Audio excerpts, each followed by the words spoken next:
man named Paul Pierce. James, tell me where this guy stands for you in terms of all-time greats. I think Paul Pierce is right now, and I think if we look back, he'll probably be more properly rated, but he's kind of underrated. People forget about before Ray Allen and Kevin Garnett showed up. He was like the man in Boston, and I mean, we're talking 25, 6 and 6, 25, 5 and 5. He was doing it by himself. Yeah, he had problems with maturity, and I think him and the fans had a little love-hate thing for a while in Boston, but he came through when we needed him to, and brought home the championship. As far as now, he still has a little bit left in the tank, more than Kobe.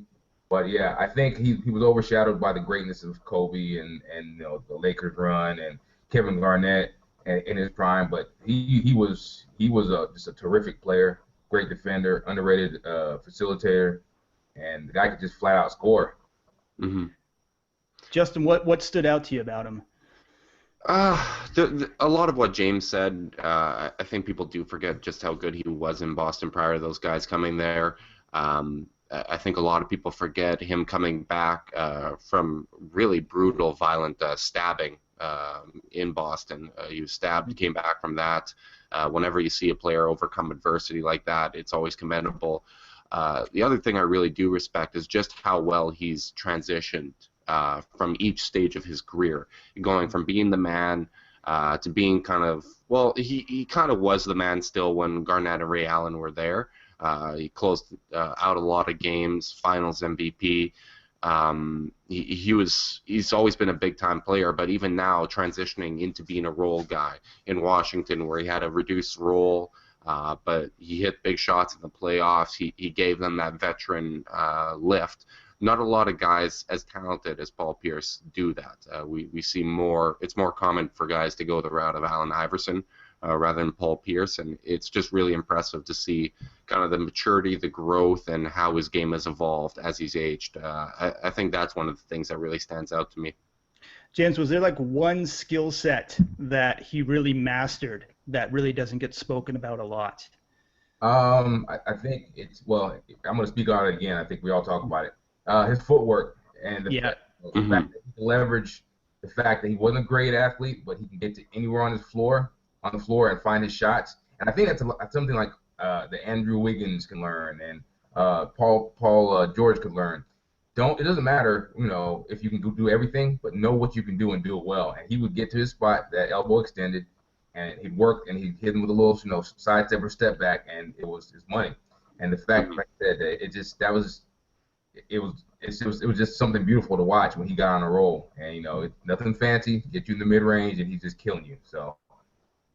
Yeah, it's kind of appropriate that we're talking about him right after we did one on Andre Miller last week, because similar thing, like just great footwork, low to the ground. The only other guy that I can remember that really truly mastered that footwork and kind of old man game after him is Brandon Roy. I think Brandon Roy had a lot of Paul Pierce in his game. But yeah, the footwork really stood out. I think that's a big reason why he's had so much longevity. James, is there any defining moment that you remember most when you think of him? The wheelchair. Yeah, that's it. That's the funny thing. Everybody thinks about the wheelchair when they think about Paul Pierce. And it's first when you ask me that, they carried him off the court, and it's kind of almost like a low light.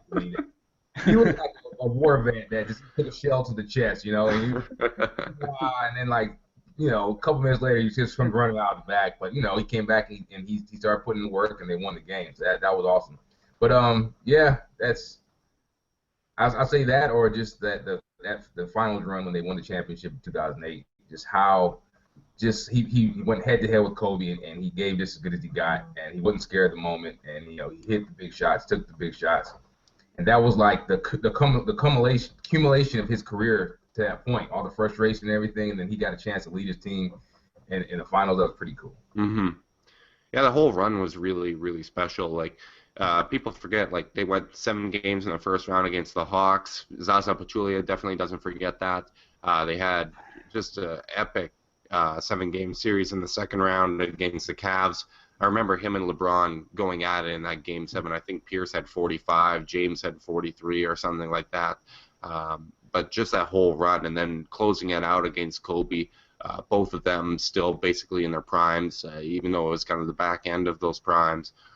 Just really giving it to one another is really impressive, and obviously the wheelchair was part of that journey and the part that sticks out, but that whole run was really impressive from Pierce and the Celtics. And interestingly enough, late career Pierce is now a Raptors killer 2 seasons in a row. You know, who would have expected that kind of evolution?